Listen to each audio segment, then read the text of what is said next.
Et yo tout le monde, le Barça est déjà au pied du mur car même s'il possède sûrement l'équipe la plus talentueuse d'Espagne, il n'arrive pas à enchaîner les victoires convaincantes. La faute à tout le monde, Koeman aussi a sa petite part de responsabilité, mais l'équipe paye surtout les erreurs passées de Bartomeu, l'homme qui aurait dû être pendu par les pieds, Ousmane Dembélé qui lui urine dessus.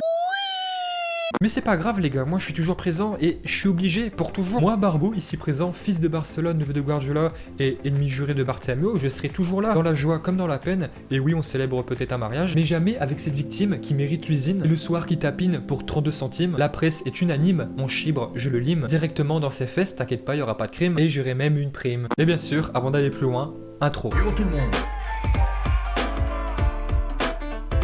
Autour mon Barça. Barbeau président. Ouais Barbeau, tu prends du plaisir en le démontant. Logique. Mais ça les gars, mais j'en ai besoin. La première cause de précocité chez les hommes à Barcelone, c'est Bartomeu. Et non, je me sens pas concerné. Alors, de quoi on va parler aujourd'hui? Sûrement du meilleur latéral droit de l'histoire du Barça. J'ai nommé Semedo. Non, peut-être pas. Monsieur Roberto. Toujours pas. Monsieur Dani Alves qui a dézingué l'ancienne direction et c'était prévisible. Je suis allé à la Juve pour montrer de quoi j'étais capable, que j'avais toujours le niveau. Je voulais y retourner et le Barça avait besoin de moi. J'aurais été libre, sans aucun transfert, mais les dirigeants n'ont pas voulu admettre leurs erreurs. Ils voulaient me laisser partir sans même me parler, mais lorsqu'ils n'ont pas pu signer de joueurs suite à la sanction FIFA, ils ont couru me proposer le renouvellement. J'ai senti un manque de respect. Si j'avais été traité comme je pensais le mériter, j'aurais continué au Barça jusqu'à aujourd'hui. C'est un club que j'aime et que je considère comme ma maison. Neymar, tous les joueurs qui quittent le Barça finissent par le regretter. Je ne sais pas ce qu'il en pense maintenant, mais j'aimerais bien qu'il revienne. Quand j'ai appris qu'il partait à Paris, j'ai dit que nulle part serait comme Barcelone. Et bah voilà, après on s'étonne que devant des telles déclarations, les supporters barcelonais sont impuissants, c'est normal. Moi honnêtement, étant amoureux du Barça, voir de telles déclarations, voir ce manque de respect envers une légende du club, ça me fout les boules. C'est même pas un manque de respect envers le footballeur, envers un club particulier, non, c'est un manque de respect au football. Mais le pire du pire dans cette histoire, c'est que l'autre mongol, là, pour pas dire son nom, a dit que c'est à cause de Neymar que son mandat a tourné au vinaigre.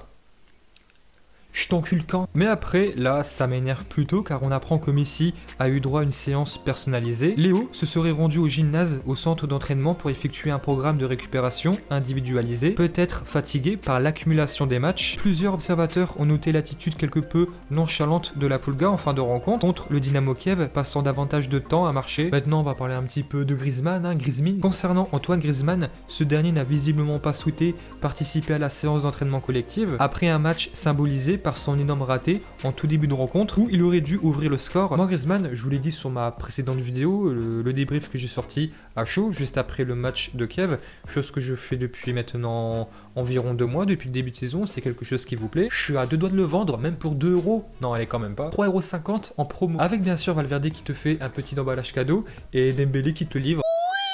T'es grave lourd en fait. Mais dans mon avant-match, je vous ai aussi dit que Messi, je voulais pas qu'il commence cette opposition. En ce moment, il joue vraiment beaucoup, il sort même pas en seconde mi-temps, vers la 60e minute, il est toujours titulaire. Il y a des matchs qui s'enchaînent tous les 3 jours. Alors est-ce qu'il serait titulaire demain? Je sais pas. Est-ce qu'il pourra jouer? Je pense que oui. Mais est-il fatigué, que ça soit physiquement et psychologiquement, mentalement? Je pense vraiment que oui. Moi, ça commence à m'inquiéter car il a marqué 4 fois sur péno, je crois, sur les 12 derniers matchs. Il est clairement moins heureux, c'est indéniable. On peut le lire sur son visage, c'est quelque chose qui ne trompe pas. Il manque de finition, ça l'énerve. Il est agacé, c'est un tout, c'est une accumulation de choses. Ça se voit vraiment sur son visage. C'est quelque chose qui ne trompe pas. Dans la construction, il est encore assez efficace, il propose beaucoup de choses, toujours là en tant que chef d'orchestre.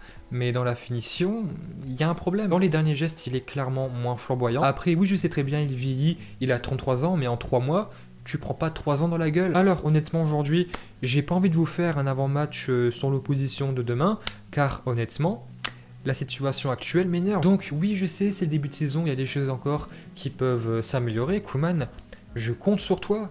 Après, tu peux aussi, tu peux vraiment chuter. Il n'est pas responsable de tout, oui, je sais très bien, mais c'est lui le coach. Là, c'est bientôt la trêve internationale pendant 2 semaines, je crois. J'ai pour l'instant prévu 4 gros sujets de vidéos en plus de l'actualité. Je voulais proposer, montrer un petit peu d'écrit sur mon Instagram.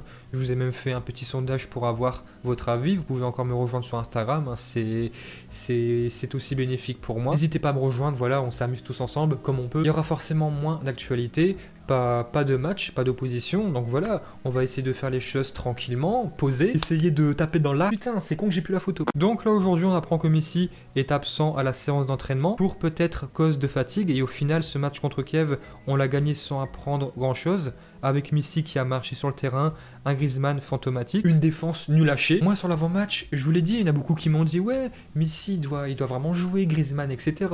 On doit mettre absolument la grosse équipe, et je vous l'ai dit, on doit gagner ce match-là, prendre les 3 points, c'est toujours le plus important, mais en apprenant quelque chose. Ce match-là ne doit pas te servir à rien, et c'est quelque chose qui malheureusement a été réalisé.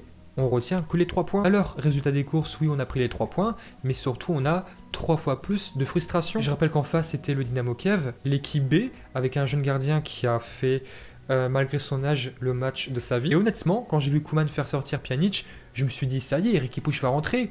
Non, il a fait jouer Roberto. Mon cerveau a bugué. What the fuck? Roberto, je sais pas, depuis le 6-1 contre Paris, il a un crédit monstre, c'est incroyable. On dirait qu'il a un contrat à vie, je sais pas, faut m'expliquer. Honnêtement, en ce moment, être supporter du Barça, c'est vraiment pas évident. Alors, ne vous en faites pas, je suis là, je suis bien présent. Je vais pas rien faire, mais t'inquiète pas, je suis là. Ouais, Barbeau, tu dis que des mauvaises nouvelles.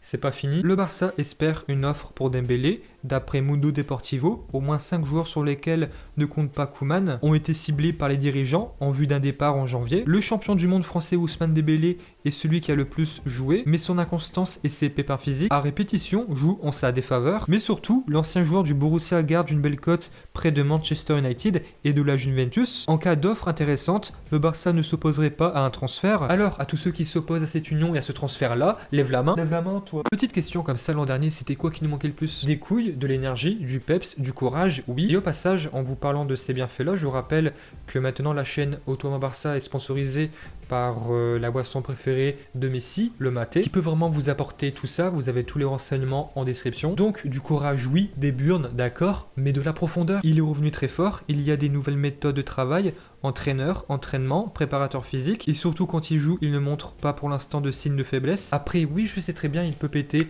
à tout moment. Dembélé, voilà, on le connaît, il faut remplir les caisses, il faut de l'argent.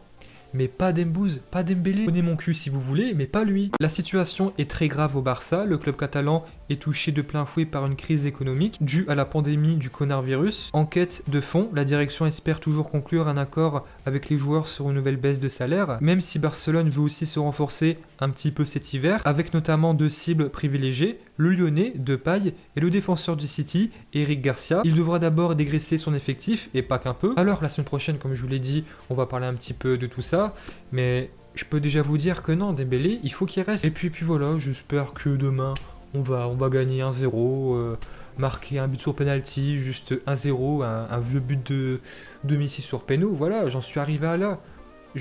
Contre le Dynamo Kiev, honnêtement, vers la fin, j'avais peur. Tu peux même plus être serein. Et si demain on perd ce match, le débrief, je pense vraiment que je vais le faire tout nu. Et puis voilà. Yo tout le monde. Et bien voilà, j'espère que vous avez aimé cette vidéo. Si c'est le cas, abonnez-vous à la chaîne Auto Barça, un commentaire, un pouce bleu, ça nous fait plaisir. Et nous on vous dit à la prochaine. Yo tout le monde!